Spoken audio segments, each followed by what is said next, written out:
Hello friends, उम्मीद करती हूँ आप सभी काफ़ी अच्छे होंगे। तो आप सभी का वेलकम है हमारे चैनल पे और आज हम आप सभी के लिए बहुत ही ज़्यादा खास वीडियो लेके आ चुके हैं। तो सबसे पहले एक बात कहना चाहती हूँ प्यारे दोस्तों, आप सभी वीडियो को स्किप करके चले जाते तो प्लीज़ ऐसा मत किया करिए, क्योंकि मैं आप सभी के लिए वीडियोज़ बनाती हूँ। तो आज हम बहुत ही खास वीडियो लेके आ चुके हैं और इस वीडियो पे आज हम रिएक्शन देने जाएंगे इमरन प्रतापगढ़ी जी की वीडियो आज हम आप सभी के लिए ला चुके हैं। वो अपना भाषण को प्रस्तुत करते हैं। तो चलिए इस वीडियो पे हम रिएक्शन देंगे। तो चलिए अब वीडियो स्टार्ट करते हैं, उसके बाद में हम इस बारे में बात करेंगे।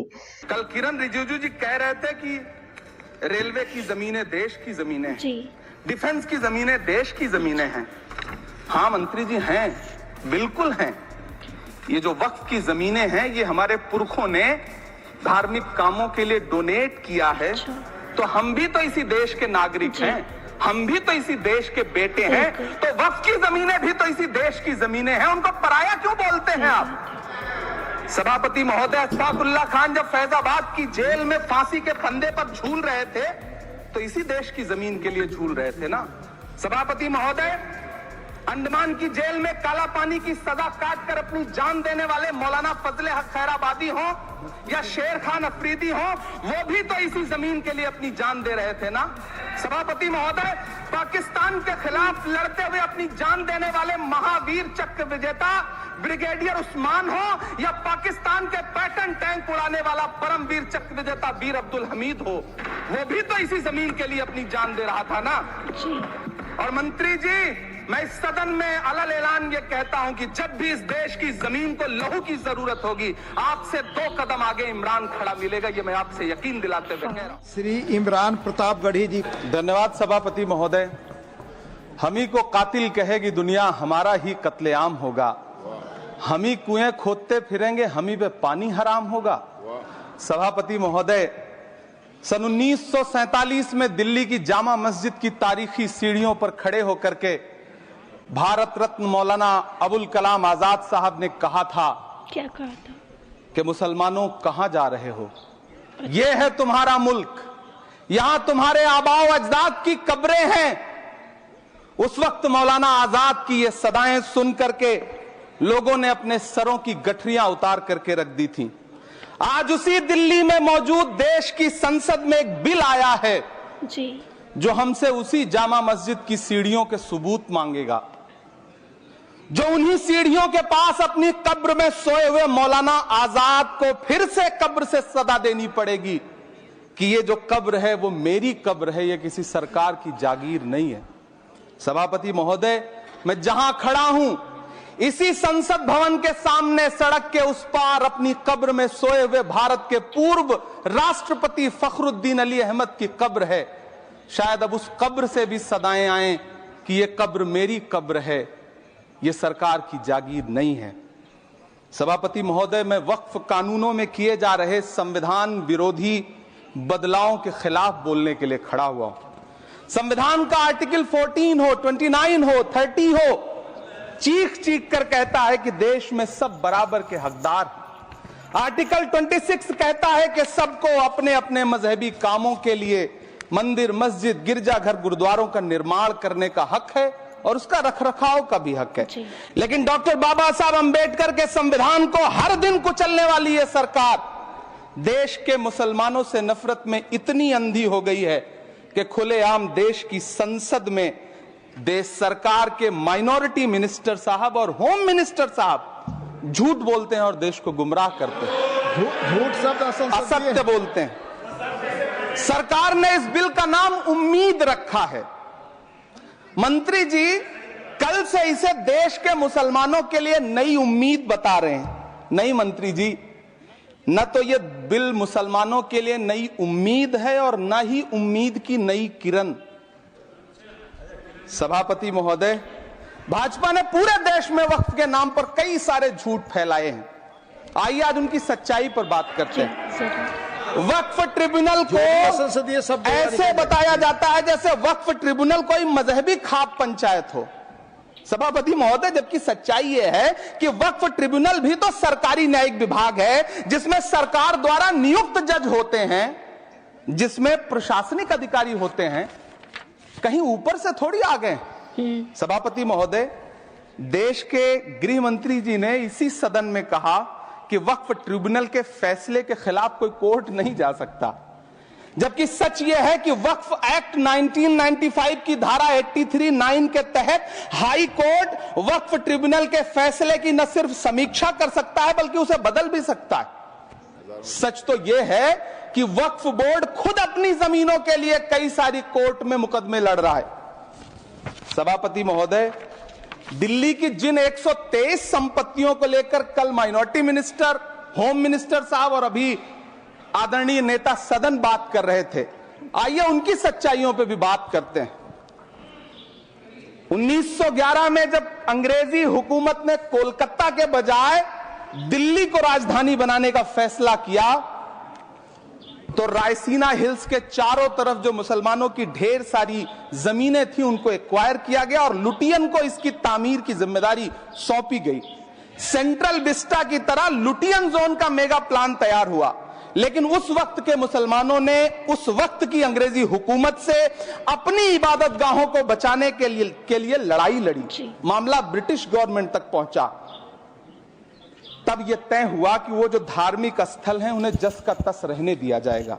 इंडिया गेट के बगल वाली मस्जिद हो, जाप्तागंज, सुनहरी बाग मस्जिद हो, पार्लियामेंट रोड वाली मस्जिद हो, ऐसी 123 संपत्तियों के मैनेजमेंट के लिए 1913 में मुसलमान वक्फ वैलिडेशन एक्ट बना और उसके बाद एक नया शहर बसाया गया जिसे लुटियंस जोन का नाम दिया गया। फिर 1943-45 के बीच एक और समझौता हुआ आजादी से पहले, उसके तहत काफी सारी वक्फ जायदादों को सुन्नी मजलिस औकाफ बनाकर उसके अंडर किया गया ताकि उसकी देखरेख की जा सके। गृह मंत्री जी 2 दिन से सदन में जो बात कह रहे हैं वो दरअसल 123 संपत्तियां उसी सुन्नी मजलिस औकाफ के तहत आती। सभापति महोदय, आजाद भारत आजाद हुआ। आजादी के बाद भारत में 1954 में वक्फ एक्ट लागू हुआ, जिसकी धारा 9 के तहत 1964 में केंद्रीय वक्फ काउंसिल का गठन हुआ। दिल्ली की वही 123 प्रॉपर्टीज को 1970 में सर्वे गजट करके गजट नोटिफाई किया गया। इसके निपटारे के लिए पूर्व प्रधानमंत्री इंदिरा जी के द्वारा 1974 में एक बर्नी कमेटी बनाई गई। बर्नी कमेटी ने 1976 में इन 123 संपत्तियों को दिल्ली वक्फ बोर्ड की संपत्ति होने की रिपोर्ट सौंपी। उस रिपोर्ट के आधार पर 1984 में कांग्रेस सरकार ने उन 123 प्रॉपर्टीज को दिल्ली वक्फ बोर्ड को सौंपने का फैसला किया, जिसके खिलाफ विश्व हिंदू परिषद कोर्ट गई। मामला 2011 तक पेंडिंग रहा। फिर 2011 में कोर्ट ने सरकार को आदेशित किया कि इसका निपटारा करो।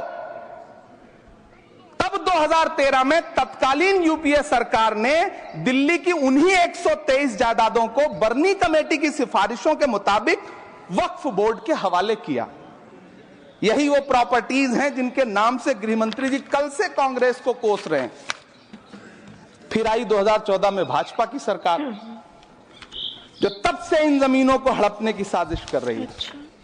जिस बिल को मुसलमानों के हुकूक की हिफाजत करने वाला बिल बताया जा रहा है, उसी को पेश करने के लिए और उस पर बात करने के लिए लोकसभा में भाजपा सरकार के पास एक भी मुस्लिम सांसद नहीं है। जिस वक्त, मैं लोकसभा कह रहा हूं, सुना करिए, जिस वक्फ बिल को मुस्लिम महिलाओं को हक दिलाने वाला बताया जा रहा है, उसे संसद में पेश करने वाली पार्टी के पास न तो राज्यसभा में, न लोकसभा में, न देश की किसी विधानसभा में एक भी मुस्लिम महिला सदस्य नहीं।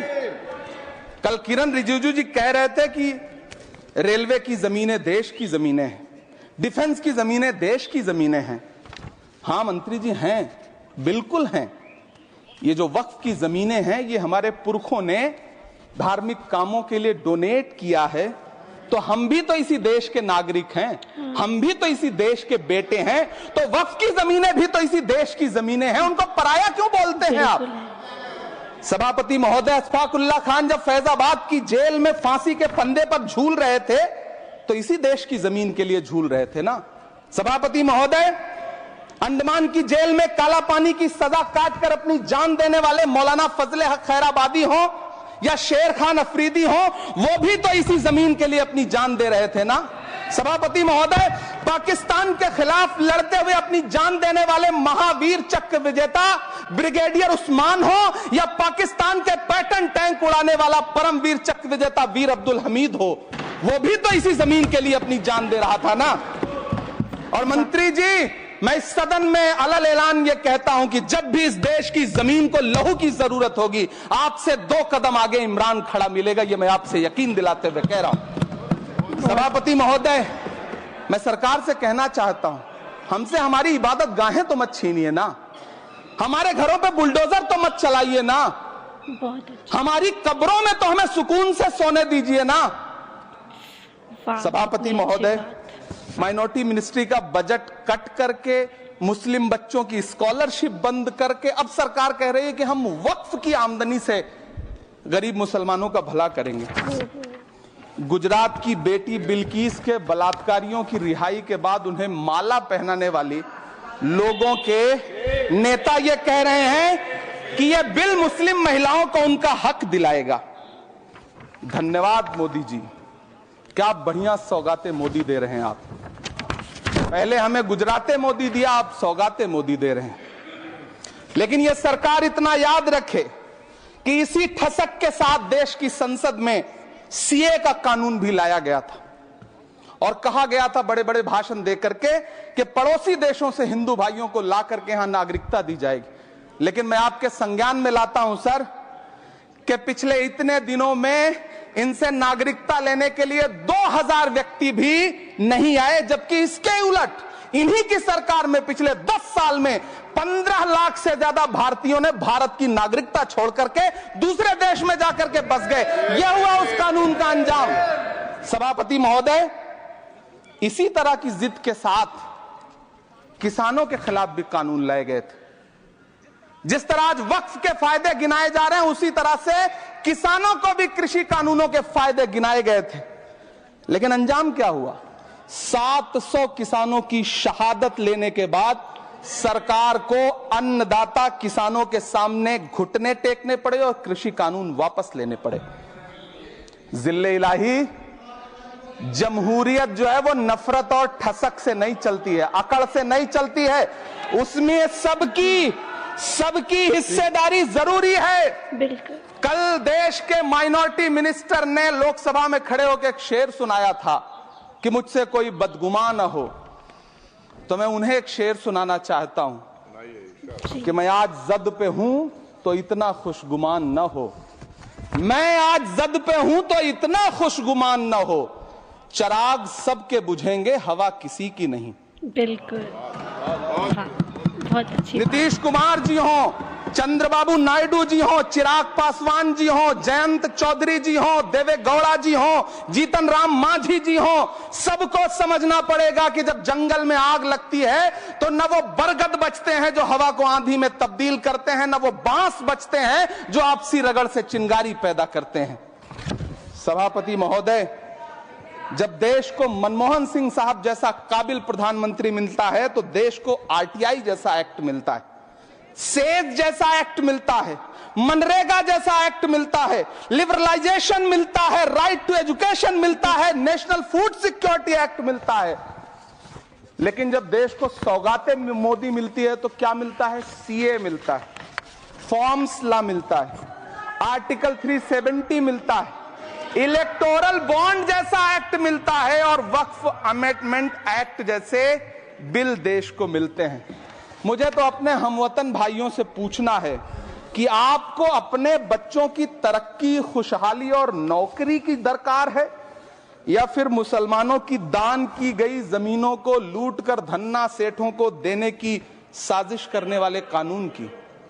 सभापति महोदय, यह सरकार रात के 3 बजे तक पूरे देश को जगा करके संसद में अपने ही नागरिकों को नीचा दिखाने के लिए वक्फ बिल ला रही थी, तो उधर रात के 1:30 बजे अमेरिका हम पर 26% टैरिफ लगा रहा था।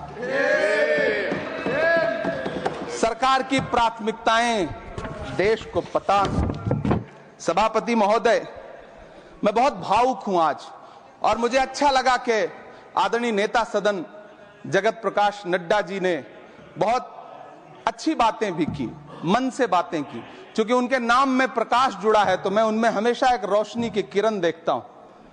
मैं उनके सामने बहुत अदब से ये बात कहना चाहता हूं कि चिरागों के सफर में दबदबा हो आंधियों का तो फिर अंजाम जुल्मत के सिवा कुछ भी नहीं होगा।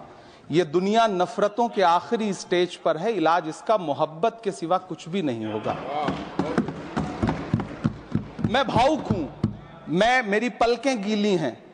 अगर देश की एक बहुत बड़ी आबादी को लगता है कि आप उसका भला करने के लिए नहीं बल्कि उनकी इबादतगाहों, उनकी कब्रिस्तानों, उनकी खानकाहों को बर्बाद करने का बिल ला रहे हैं, तो फिर आप अगर समझाने में नाकामयाब रहे हैं तो यह आपकी नाकामयाबी है। पहले समझाइए, उसके बाद कोई बिल लेकर के आइए, तब शायद हम आपका इतनी पुरजोर तरीके से विरोध ना करें। लेकिन सभापति महोदय, मैं अंत में सिर्फ इतना कहना चाहता हूं कि इस बिल में जो भी पॉइंट्स दिए गए हैं, बॉम्सी पोर्टल देख लीजिए, सरकार का झूठ आपको पकड़ में आ जाएगा। हम डरे नहीं हैं, हम सिर्फ सरकार से अपील कर रहे हैं कि हमें अपना समझिए। हम आपके अपने हैं, इस देश के नागरिक हैं और आप ताकत में हैं। संख्या बल के आधार पर बिल हो सकता है आप पास करा ले, लेकिन आपको यह बात समझनी पड़ेगी कि हम तो वो तारीख हैं, जहनों में रहना है जिसे, कागजी पुर्जे नहीं जो फाड़ डाले जाएंगे। जिस जमीन पर मैं खड़ा हूं ये मेरी पहचान है। आप आंधी हैं तो क्या मुझको उड़ा ले जाएंगे? बिल्कुल। आपको ये बात समझनी पड़ेगी। आपको अगर इतना विपक्ष की तरफ से पहले जेपीसी में इतने सारे पॉइंट्स आए और उसके बाद कल से लोकसभा में और राज्यसभा में सुझाव आप सुनने को तैयार नहीं है, लोगों की शंका को दूर करने के बारे में आप बिल्कुल सोच नहीं रहे, बस आप कह रहे हैं यह बिल उम्मीद की नई किरण है। नहीं साहब, इसे भले किरण जी लेके आए हैं लेकिन ये उम्मीद की नहीं बल्कि नाउम्मीदी की किरण है। और इस देश की एक बहुत बड़ी आबादी इस बात से खदशे में है, शक में है कि आप सीधे उनकी जमीनों को लूट करके धन्ना सेठों को बेचना चाहते हैं। मेरी अब भी आपसे अपील है कि इस बिल को वापस लीजिए। यह बिल कहीं से आपके अपने नागरिकों के लिए अच्छा नहीं है। यह बिल सिर्फ इस देश के मुसलमानों को नीचा दिखाने का और अपने एक ऐसे मतदाता वर्ग को खुश करने का बिल है जिनको इस बिल के पास हो जाने से कुछ मिलेगा भी नहीं। लेकिन आप एक नैरेटिव देना चाहते हैं, एक मैसेज देना चाहते हैं। मेरी आपसे अपील है कि कृपया ये जो सबका साथ सबका विकास का नारा है, इस नारे को रत्ती भर तो चरित्रार्थ कर दीजिए। बहुत बहुत धन्यवाद।